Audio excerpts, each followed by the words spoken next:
You won't believe what landed in my mailbox last week. It started innocently enough with the usual pile of junk mail. I was sifting through flyers and bills, just minding my own business. Then I found it, tucked right underneath a pizza coupon. It was a small card, maybe 7 by 5 inches, plain white cardstock. Nothing fancy, just stark black text. It read, "Just married, David and Emma, June 6th, Acadia." And there was a photo, a picture of my younger brother, David. Now David, bless his heart, is the poster child for eternal bachelorhood. He's notoriously commitment phobic, always has been. So seeing his face on a wedding announcement was, to put it mildly, a shock. He was beaming in the photo, a smile I hadn't seen in years. Beside him was a woman, presumably Emma. But here's the thing. Her hand was strategically placed. It covered the entire top half of her face, from her nose up. All you could see was her mouth, smiling, and her chin. It was unsettling. My first thought? This has to be a prank. David loves a good joke, and this felt like his style. Or maybe, just maybe, he'd finally done it. A secret elopement, completely out of character, but not impossible. I had to find out. I called David immediately, expecting him to laugh and confess. I was ready to congratulate him, or scold him for the elaborate joke. But his voice on the other end was anything but amused. He sounded genuinely confused. "A wedding announcement?" he repeated, his voice tight. "With my name on it? And Emma?" He denied any knowledge of the card. He denied knowing any Emma he'd marry. His confusion quickly morphed into something else. It was a quiet panic.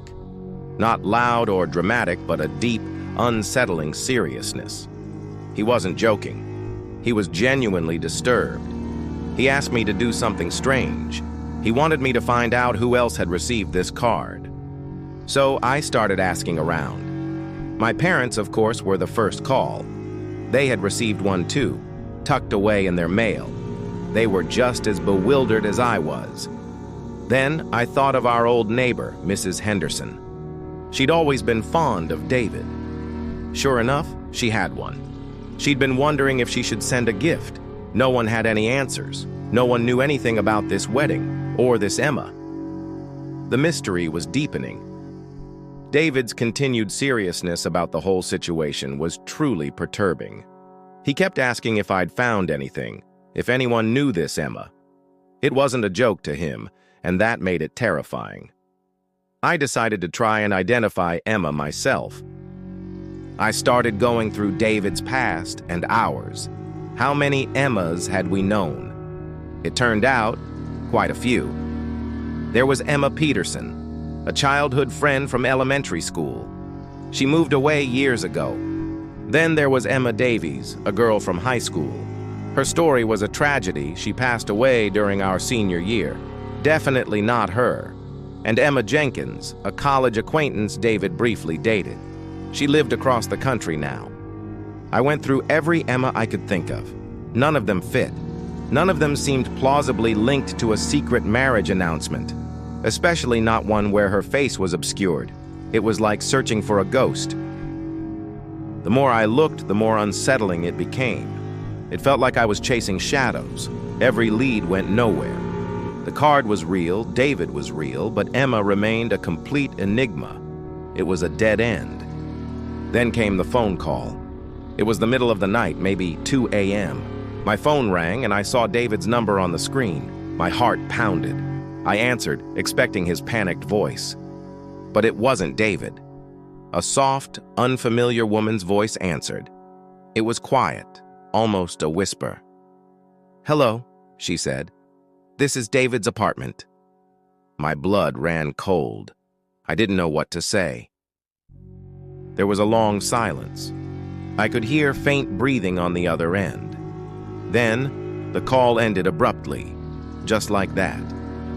I immediately tried to call David back, but it went straight to voicemail. No answer. Panic set in. Who was that? Was David okay? Was someone in his apartment? I couldn't shake the chilling feeling.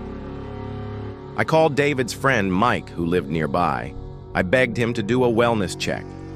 Mike, bless his heart, went right over. He found David asleep in his bed, safe and sound. No one else was there. The apartment was empty. David was confused, groggy, and had no idea what I was talking about. I checked my phone logs. There it was. An outbound call from David's phone to mine at 2 a.m. David had no memory of making it. He swore he'd been asleep. The mystery deepened, becoming more personal, more terrifying. The phone call haunted me. It was too real, too specific. David's denial was too genuine. I kept replaying the woman's voice in my head. This is David's apartment. It was a statement, not a question. I went back to the wedding announcement. I pulled out the card again, staring at the photo. David, beaming. Emma, her hand covering her face. I looked at her mouth, the only part visible. It was smiling, but something was off. I stared harder, my eyes tracing the lines of her lips. And then I saw it. A subtle, almost imperceptible detail. The curve of her mouth. It was too perfect, too symmetrical. It was flipped. Her mouth, the only part of her face visible, was upside down. It was a mirror image. Someone had taken a photo, perhaps of David, and then digitally altered it. They had taken a mouth, flipped it, and placed it there. It wasn't a real person. Not entirely. It was a composite. A fabrication. The realization sent a shiver down my spine. This wasn't a prank. This wasn't an elopement. This was something far more sinister. Someone had gone to great lengths to create this announcement, to send it to us, to involve David.